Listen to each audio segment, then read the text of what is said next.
Okay, alright, here's my cheap quadcopter version 2. I've made a few changes on it since the last time I videotaped it. It's flying really good now. The thing is very agile and it's just a hoot to fly. A couple of the changes that I did to it now are I've done some lightening. I've lightened it up by over 100 grams, about 120 grams actually. Made quite a difference. One of the things I did is I drilled the tubes from the top, the square aluminum tubing. I was going to do the sides, but I didn't want to weaken it too much, and that saved me a little bit of weight. I cleaned up some of the I had skids, big skids out on the end. It was just pipe insulation, and it had a bunch of hot glue and stuff, and I peeled that all off. I took all the extra tape and twist ties and stuff off. I got rid of the other lid, and this is just basically the same thing. It's just I don't know, it's kind of like a Tupperware thing, but there's no bottom to it. I fastened the hobbyking quad board or KK board, whatever you want to call it, right to the plywood center plate, and I've got my Optimum 6-channel hitec receiver again fastened right to the plate, and just to keep, I guess just protect it more than anything. This weighs practically nothing, so I just set it over the top, and I've got Velcro strapping that it just comes through.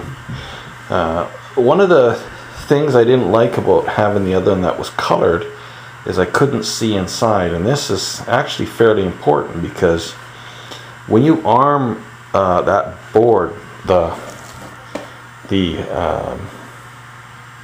quad board, there's a red light comes on when it's armed, and when you disarm it, if you move the stick, the throttle stick all the way down, if you move it to the right, you arm it, and if you move it to the left, it disarms it. So if you move it to the left and the light goes out, you can advance the throttle whatever you want, it won't do anything. So it's really handy to be able to see if that board is armed or if it isn't armed.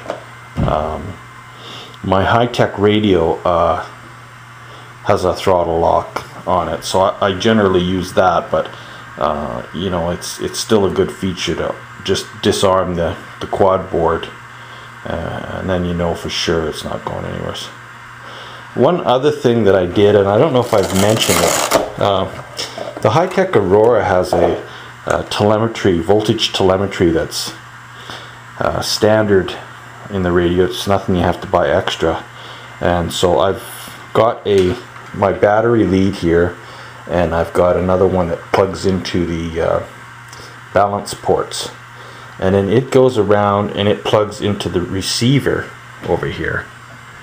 Okay, and that powers the receiver, where this powers the speed controls, or if you had servos, it would power the servos. So when you do it this way, you have to plug both of them in.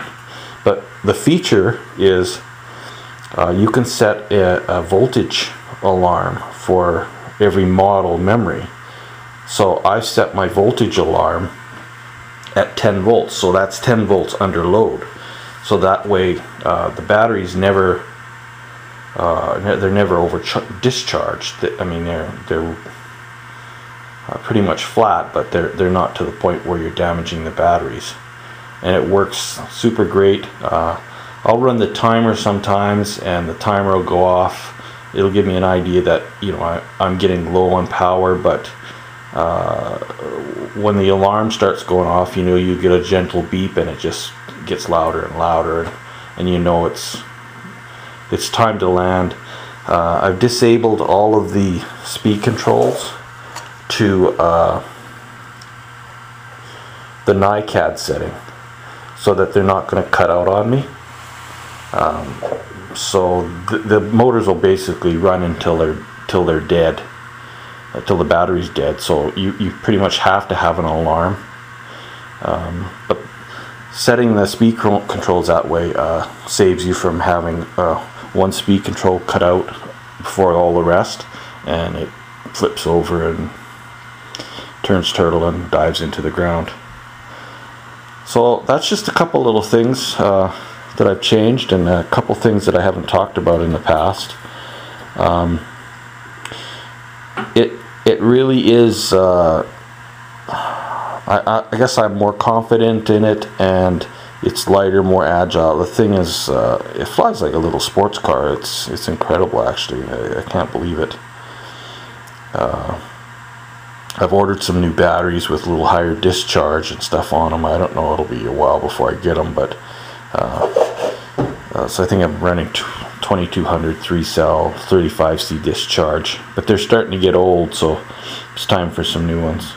But anyways, this is the new and improved version 2 with a few changes to the better.